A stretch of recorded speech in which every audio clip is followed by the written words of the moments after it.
organ itu punya emosinya. Setiap organ dalam tubuh kita itu punya emosinya. Dia punya ruh sendiri-sendiri.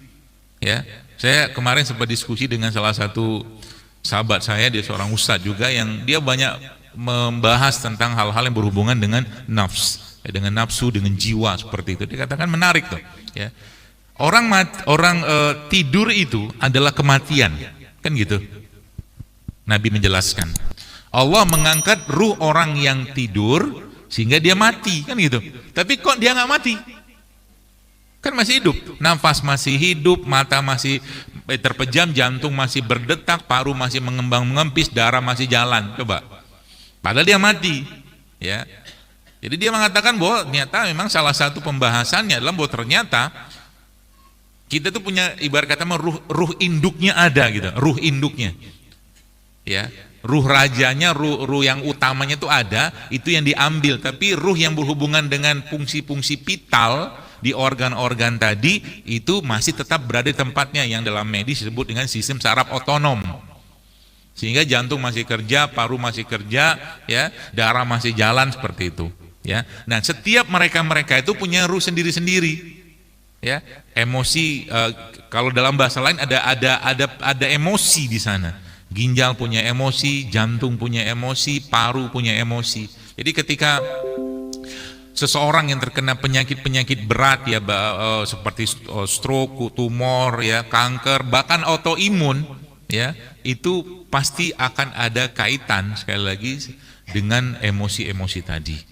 Kalau digali memang akan sangat dalam, tapi itu tidak lepas mungkin dari perjalanan hidupnya sampai dia dewasa.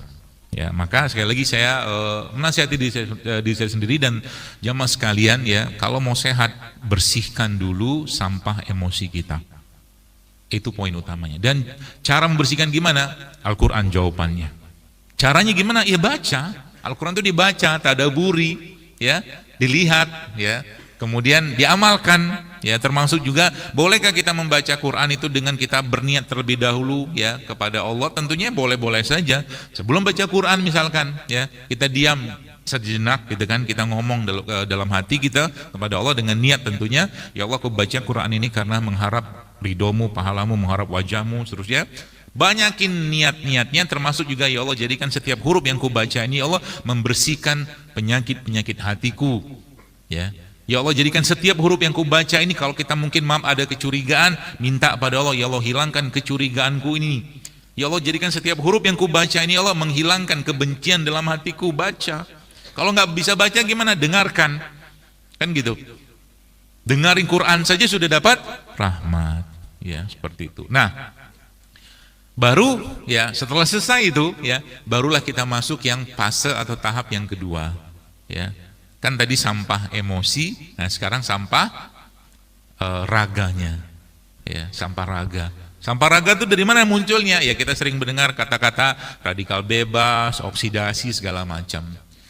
Bagaimana caranya supaya tubuh kita itu bisa membersihkan? Maka Islam tentunya memberikan pedoman kepada kita semua. Bagaimana cara atau apakah ada obat yang paling tokcer, gitu kan? Yang paling baik untuk kita terapkan, yang itu bisa membersihkan sekaligus baik raganya kita dan juga jiwa atau hatinya kita. Maka jawaban saya, obat itu namanya apa? Puasa. Puasa. Puasa itu obat dua-duanya, ya. Jadi kalau bagaimana penjelasannya? Gini. Salah satu syariat dalam agama ini kan itu berpuasa, dan kita diwajibkan berpuasa. Aslinya kan kita kan nggak mau berpuasa. Diberi pilihan makan sama kita, diberi pilihan makan sama katakanlah kita berpuasa, maka kita akan milih makan. Lebih enak makan daripada berpuasa. Ya. Jadi kalau jamaah sekarang diberi pilihan mau makan atau mau puasa, pilih apa? Makan. Saya aja pilih makan. Ya. Tapi kalau makan terus gimana? Kan sakit kita. Udah yang dimakan nggak bener, ya, disuruh stop nggak mau, dia selalu bilang ini enak, kan gitu, ya. Dan sudah tahu nggak enak, dia tahu itu nggak sehat misalnya, itu terus. Bagaimana cara menghentikannya? Di stop, di stop sama Allah, ya. Di stop dengan cara apa? Puasa, Ya, makanya kita tuh sebenarnya saya tuh kalau mentadaburi, kalau kita mempelajari katakanlah ayat tentang puasa Ramadan itu bahagia banget kita.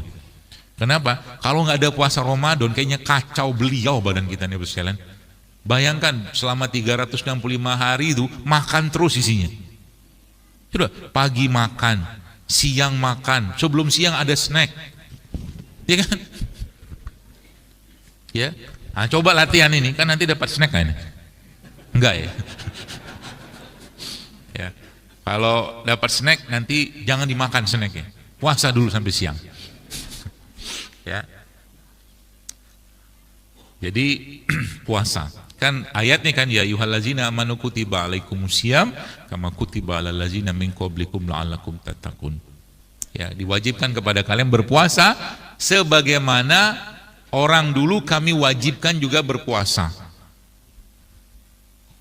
Oh, saya pikir waktu. Ya, jadi makanya, jadi kalau dokter menyarankan gimana cara hidup sehat? Banyakin puasa. Itu aja. Lagi puasa kira-kira kita bakal ngumpat nggak? Enggak. Kan Nabi udah bilang, Allah tidak butuh puasa orang-orang yang masih gibah, masih fitnah, masih bohong. Artinya apa? Hati kita kan terjaga. Ngomong atau bicara kita kurangi. Gitu loh. Yang diperbanyak waktu puasa gimana? Suruh baca Quran. Kan gitu. Bukan tidur. Ya, karena ada yang pakai dalil, nggak tahu dalil apa itu. Katanya tidurnya orang berpuasa itu pahala. Maka ditidur terus tuh. Bangunnya waktu sholat doang. Ya. Kalau tidur saja berpahala, gimana kalau aktivitas gitu loh. Maksudnya begitu. Jadi jangan tertipu sama was-was dan tipu daya setan. Ya.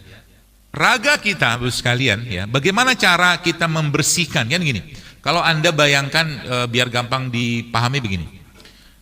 Ibarat kata kamar mandi gitu ya. Kamar mandi itu kan ada kerak-kerak di dinding itu. Ya, kerak-kerak di dinding itu. Nah, kerak-kerak di dinding itu kan ya kalau mau bersih dibersihkan, dikerok gitu kan, atau mungkin disikat gitu loh. Nah, tubuh kita tuh begitu juga.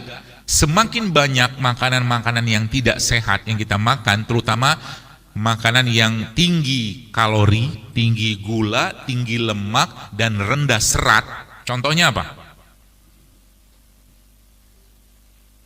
Apa tadi patokannya? Tinggi kalori, gulanya tinggi. Kemudian apa lagi? Tinggi lemak, lemak yang tidak sehat ya. Dan miskin serat, contohnya apa? Enggak berani ngomong kan? Karena makanan kita. Ya, saya kasih contoh lah misalkan ya. Ini lihat bagaimana tanda kutip kesesatan kita dalam urusan makan. Ya. Dan tidak bertanggung jawabnya kita dengan makanan yang kita makan. Ya. Contoh nih misalkan, dia makan nasi goreng. Nasi digoreng. Kalau nasi goreng itu lebih sedap lagi kalau kita makan sama bakwan.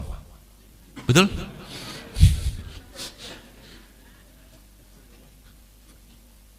Terus ada tambahan lagi, ada kerupuk Pak. Ya kan? Nanti keselak. Supaya nggak keselak, makan apa? Minum apa? Es teh. Es tehnya pakai gula? Pakai dong biar manis. Coba lihat. Semoga nggak ada yang jualan nasi goreng di depan. Ya, nggak apa-apa, makan aja, tapi tanggung jawab dengan yang dimakan. Ya minimal satu piring nasi goreng itu Anda pergi ke sawah nyangkul gitu 50 kali, jadi kebakar kalorinya. Ya, bukan main handphone habis itu. Makanya banyak sekarang sakit gara-gara itu, nggak tanggung jawab dengan apa yang dimakan, gitu loh. Nasinya sudah karbo, gula, ya kan? Terus tadi dia pakai apa? Bakwan. Bakwannya tepung kan? Karbo lagi coba. Ada apa tadi? Kerupuk. Tepung lagi nggak? Karbo lagi. Ada 3 tuh, triple coba. Belum cukup masih itu. Dia minum es teh. Pakai gula? Pakai gula. Karbo lagi? Karbo. 4 karbonya Pak. Masya Allah. Terus di situ ada itunya, ada sehat-sehatnya sedikit di situ. Biasa dikasih selada, secuil. betul? Sama dikasih apa? Acar. Jadi yang paling tinggi serat di nasi goreng itu adalah acar dan selada. Sekarang Anda ubah, nanti kalau makan nasi goreng, porsi nasinya sebanyak acarnya saja. Ya. Ya, porsi nasi sebanyak seladanya aja atau sebanyak acarnya saja, ya. Sisanya itu sayurnya. Itu keren, Pak. Masya Allah, itu sehat. Coba aja lihat. Nah, kayak banyak orang yang dokter nih kayaknya anti nasi banget. Enggak, bukan anti nasi. Tapi kadang-kadang kita tuh itu tadi nggak ngerti apa yang dimakan, berlebihan gula gitu loh. Ya. Dan kita nggak tanggung jawab dengan apa yang kita makan. Ya, olahraga enggak, ke sawah enggak, naik sepeda enggak, jogging enggak, naik gunung enggak. Apalah bentuk olahraganya gitu. Sehingga apa? Numpuk lagi. Dan dia bukan cuma sekedar numpuk gula saja, dia akan menimbulkan peradangan dalam tubuh kita, ya. Kalau sudah peradangan kayak begitu, apa yang terjadi? Tubuhnya bukan dapat energi ketika dia kemasukan bahan bakar dari makanan tadi, justru malah ngantuk. Gitu loh. Itu kan tanda bahwa tubuh kita itu keletihan, ya. Maka biasanya saya sarankan coba dulu latihan gitu kan. Latihan nih misalkan. Dalam 14 hari lah misalkan Bapak Ibu saya kasih tantangan. Mau? Nggak mau. Dalam 14 hari 2 minggu aja. Dua dulu. Selama 14 hari itu jangan masuk tepung terigu ke tubuh. Berat dobrak. Ya. 14 hari aja. Pokoknya semua produk tepung nggak masuk. Jadi Anda sebut apa? Bolu kan tepung. Ya, kayak saya nggak sebut produknya gitu, buat ngelatih aja. Ya, nggak ada tepung, ya. Dan satu lagi, ini nih yang paling penting ini. Nggak ada tepung dan tidak ada gula pasir. Selama 14 hari. Nanti kabarin saya apa yang terjadi. Anda akan berseri-seri, bahagia, moodnya akan baik gitu loh. Kenapa? Karena memang banyak masalah dari dua hal tadi itu. Gitu loh. Nanti setelah 14 hari boleh makan nggak? Ya boleh aja. Ya, tapi latihan dulu gitu loh. Ya. Nanti saya dapat gulanya dari mana? Kita itu bukan butuh gula pasir, tapi kita butuh karbohidrat. Paham ya gitu ya? Kita itu butuh gula, bukan butuh gula pasir, kita butuhnya karbohidrat. Berarti gini, bagaimana caranya supaya minum teh itu terasa manis? Jangan gitu kan? Saya pengen minum teh, tapi tetap manis. Gampang. Anda minum teh tawar, habis itu makan kurma. Manis kan? Gitu, gampang kan, gampang. Tapi itu Masya Allah, saya banyak sekali kasih saran ya, sederhana kayak begitu, itu efeknya luar biasa loh Pak, Bu. Cuma 2 itu aja, kurangi tepung, kalau mau tambahin sih bisa, kurangi tepung, kalau bisa stop selama 14 hari, dan tidak ada produk gula pasir yang kita makan, apapun bentuk produknya, tambah lagi 1, ada 4 sih sebenarnya. Tapi kalau saya sebutin semua nanti nggak datang lagi ke kajian kita berikutnya gitu. Ya, tapi nggak apa, saya sebut aja. Kalau nggak datang berarti ya alhamdulillah, berarti dia lagi berjuang di rumah. Baik sangka saya begitu. Yang ketiganya Pak, minyak goreng. Gitu. Saya nggak sebut mereknya apa, merek apa, produknya apa ya. Maksudnya berarti nggak boleh makan bakwan dong. Saya nggak bilang gitu, kan saya cuma larang jangan tepung sama minyak sama gula. Berarti nggak boleh makan gorengan. Ya pikir aja sendiri gitu loh. Gitu. Ya. Tambah lagi 1 nih misalkan. Bukan nggak boleh, tapi ngelatih untuk tidak makan nasi. Dok, saya kelingan, cari sumber karbo yang lain. Bisa kan? Bisa.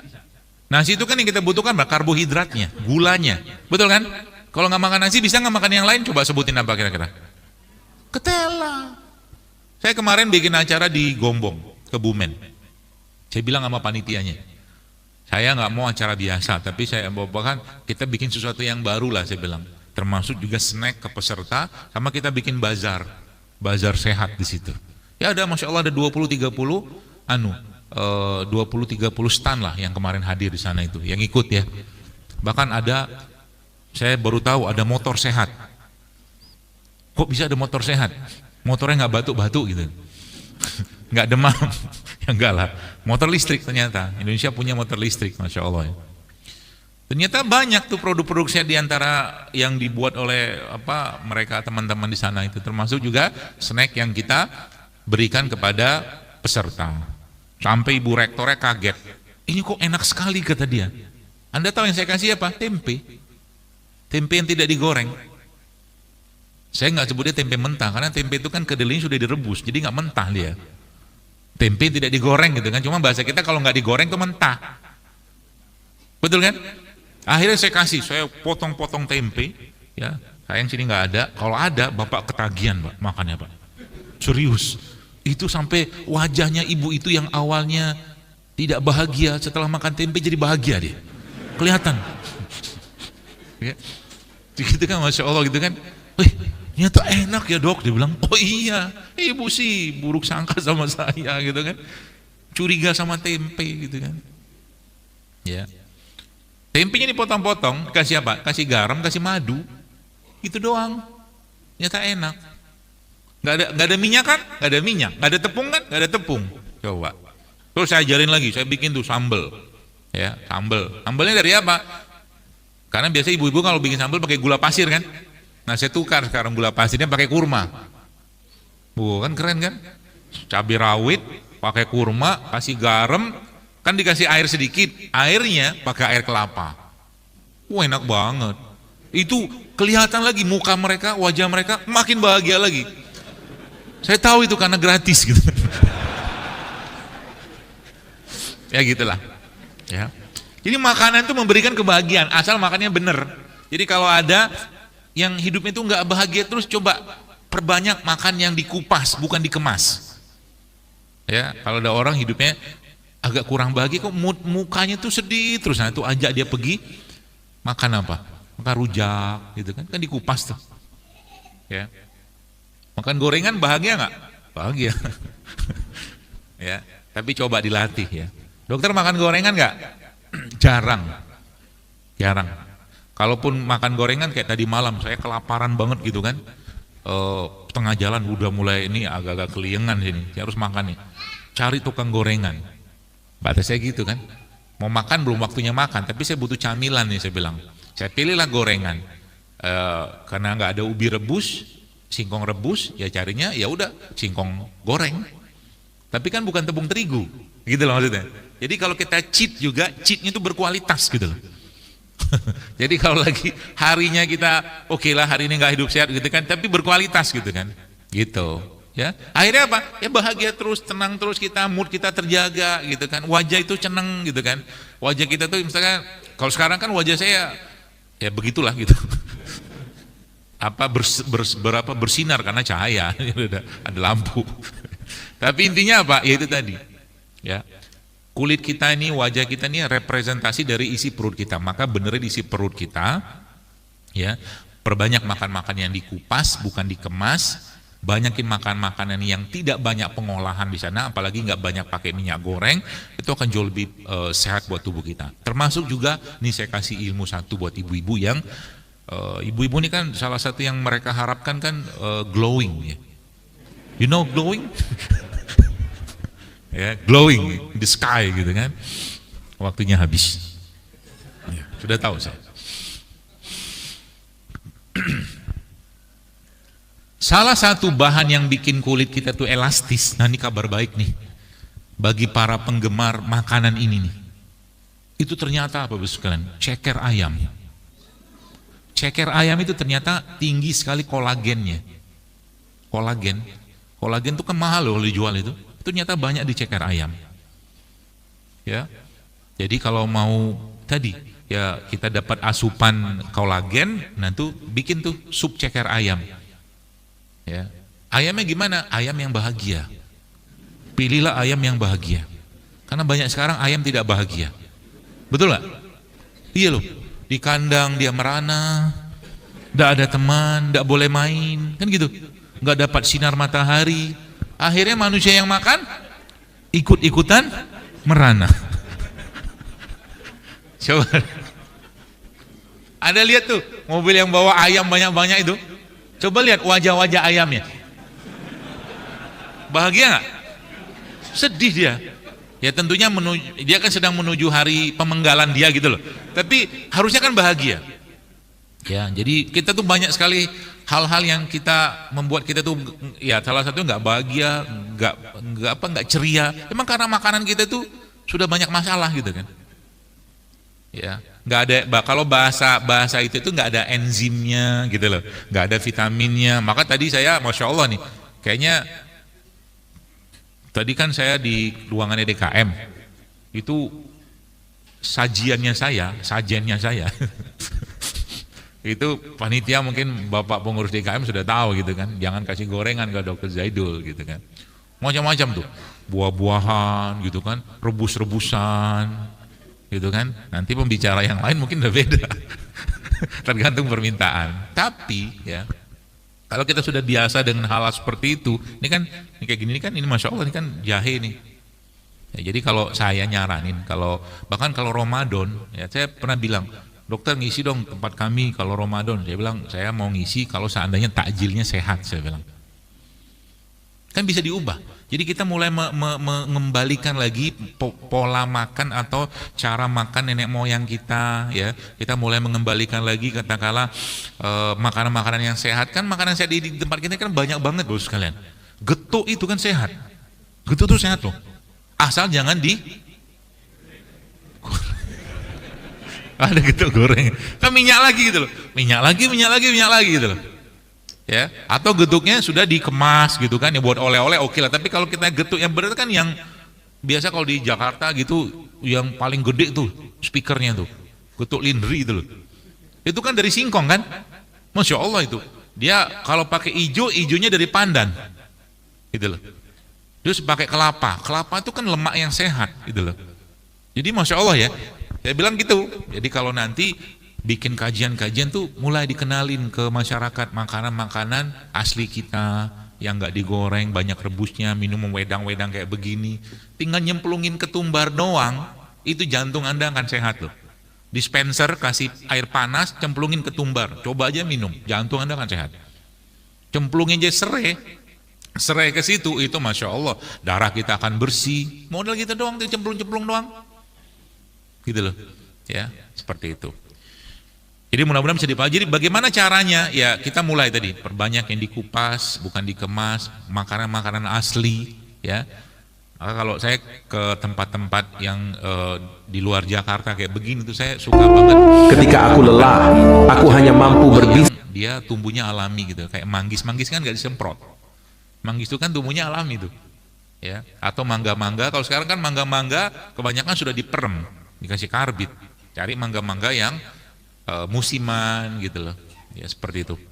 Apalagi yang kita bisa lakukan? Nah, terakhir ya, karena sudah habis waktunya, saya cuma pesan ibu sekalian, coba sekarang kita mulai memberikan hak perut kita. Hak perut kita itu dengan cara apa?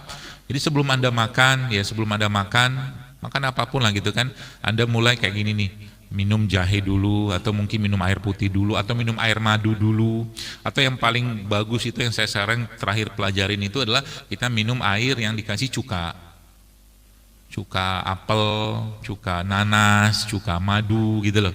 Jadi air kayak begini misalkan, Anda masukin cuka, ya satu sendok teh lah gitu kan, dikit aja, kita minum tiap hari. Itu banyak sekali manfaatnya. Karena di situ tinggi enzim, serat juga, ada bakterinya juga gitu loh.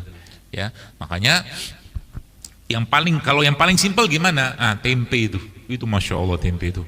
Saya takjub dengan penelitian atau mungkin riset tentang tempe. Bahkan tempe itu Bapak Ibu sekalian ya, itu ada vitamin yang ada pada hewan, yang hanya ada pada hewan, tapi karena proses fermentasi pada tempe menggunakan ragi itu juga muncul di tempe, tapi di kedelai nggak ada. Itu dahsyatnya tempe. Tapi kita masalahnya makan tempenya penuh dengan kalori gitu loh. Tempenya dikasih tepung kan gitu. digoreng gitu kan. Jadi akhirnya apa? Beban tubuh tuh bertambah lagi gitu loh. Terus bagaimana cara bikin tempe supaya tidak pakai tepung gitu kan? Ya banyak, pilihannya banyak banget lah. Ya, bahkan saya pernah nyobain bikin jus tempe itu pakai madu, pakai kurma. Enak banget, Pak. Tapi bukan tempe digoreng ya. Tempe biasa, tempe gitu, tempe putih itu ya, itu saya blender, kasih air, kasih madu, kasih kurma. Masya Allah enak banget.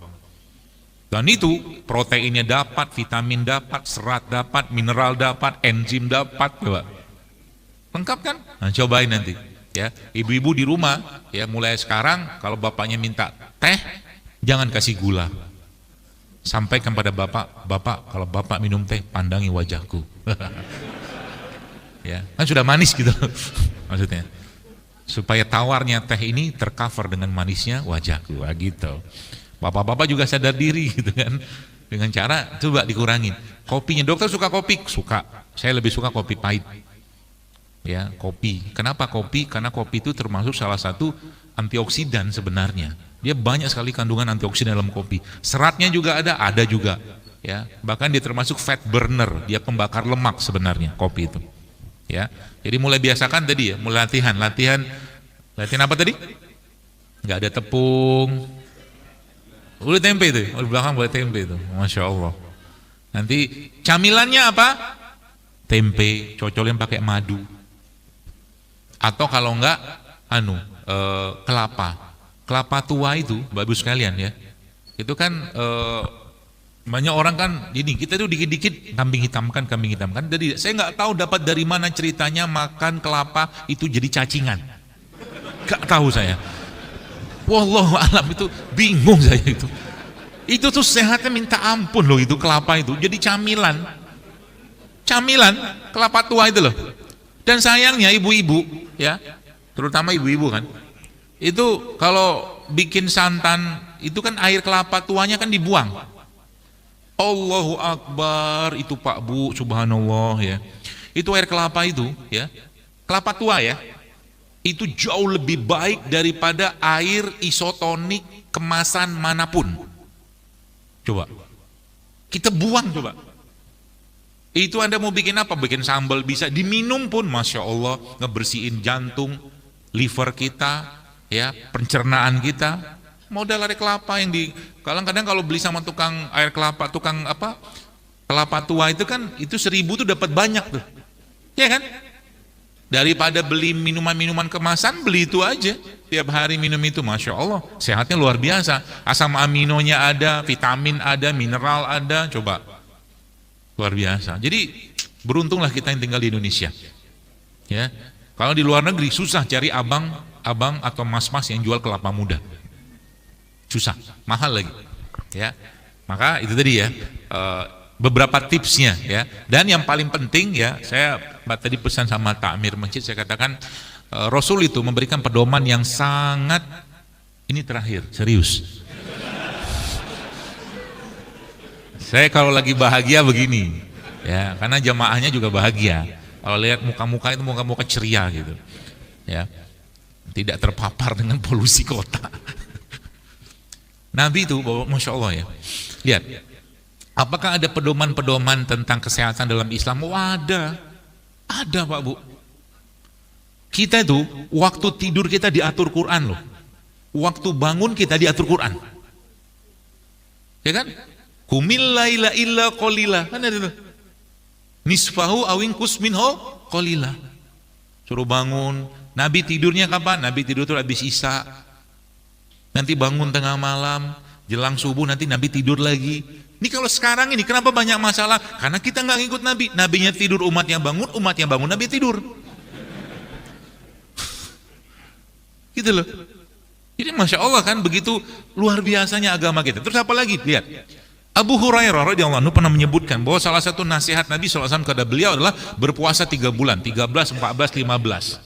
Saya baca Bapak sekalian, beberapa ilmuwan barat itu mereka menyarankan itu berpuasa 3 kali sebulan, tapi dia nggak tahu apa, bahkan dia nggak tahu, tentunya mereka nggak tahu dalam Islam itu ada syariat itu.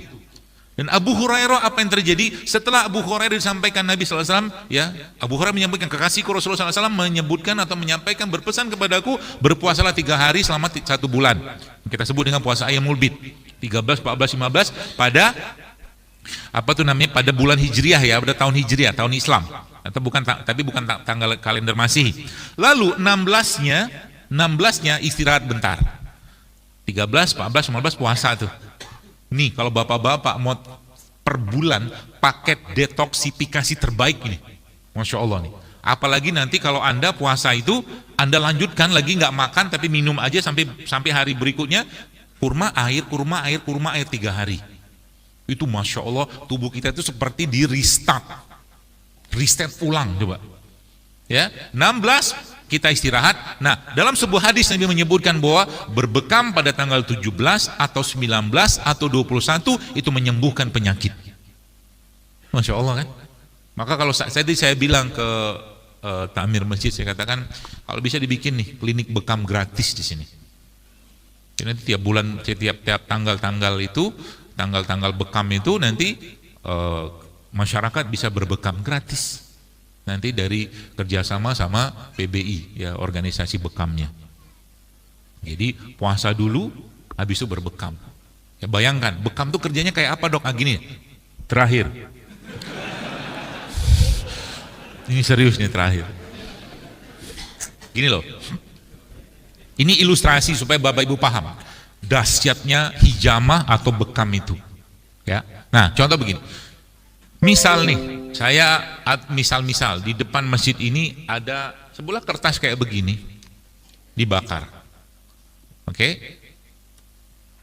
Kira-kira kalau kertas begitu dibakar, ya apa pengurus masjid atau yang bersih masjid juga bisa memadamin gitu loh, kan gitu. Tapi pertanyaan saya, bagaimana caranya kertas ini membuat pasukan-pasukan khususnya, misalkan TNI atau polisi gitu kan datang, pasukan khusus TNI datang, pasukan macam-macam lah. Bagaimana caranya? Caranya gampang. Caranya gimana? Caranya ini biarkan terbakar gitu kan. Ada orang yang ngomong, woi kebakaran ini luar biasa nih, ada macam-macam gitu kan, hujan, wah gitu. Ada orang ngomongin, paham maksudnya di sini ya?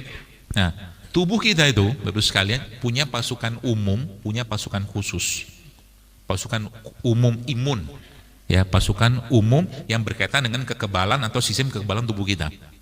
Itu pasukan umum. Jadi kalau yang datang, misalkan ini awal datang pemadam kebakaran gitu kan, atau awalnya hansip dulu, habis itu datangnya kodim lah, korem lah, polda, kodam gitu misalkan gitu ya. Nah ini datang nih pasukan khususnya, Kopassusnya datang, Paskas datang, marinir datang. Nah saya kasih tahu, bekam itu ya, itu mengeluarkan, jadi orang yang rutin berbekam itu Bapak sekalian, itu Allahu Akbar, ketika dia rutin berbekam dan pada saat berbekam itu beberapa hari kemudian, itu sel imun yang dikeluarkan oleh tubuh kita itu adalah sel imun yang dikeluarkan kalau orang itu atau kalau tubuh itu kena HIV. Maksudnya begini, kan orang tuh nggak kena HIV, tapi yang datang itu sel imun khusus gitu loh. Jadi pasukan-pasukan khusus tubuh kita itu, subhanallah, itu ketika dilakukan proses pembekaman itu hadir semua. Kan dahsyat kan? Artinya apa? Artinya tubuh kita itu kan terprotek, terlindungi. Pasukan umumnya keluar pasti keluar, ya. Pasukan khususnya juga keluar. Di orang ditambah lagi tadi yang saya jelaskan di awal tadi, ya.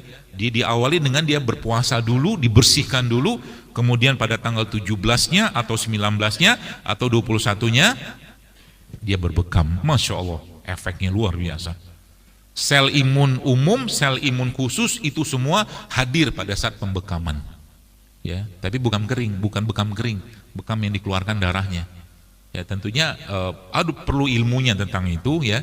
Maka kita di sini ada beberapa ada teman di sini juga yang pengurus daerah, pengurus cabang ya Karanganyar ini, dia teman-teman itu juga bisa berbekam tentunya dengan standar yang bersih, higienis gitu ya, seperti itu. Jadi paketnya udah komplit banget dalam Islam itu. Ada puasa, ada berbekam, ya, makan yang halal, makanin yang thayyib, kan gitu perintahnya. Ya. Maka harapannya apa dari itu semua? Ketika sehat nanti dia semakin taat kepada Allah, ketika sehat dia semakin banyak lagi rasa syukur yang dia wujudkan dalam aktivitas ibadah kepada Allah Subhanahu. Penyakit berat ya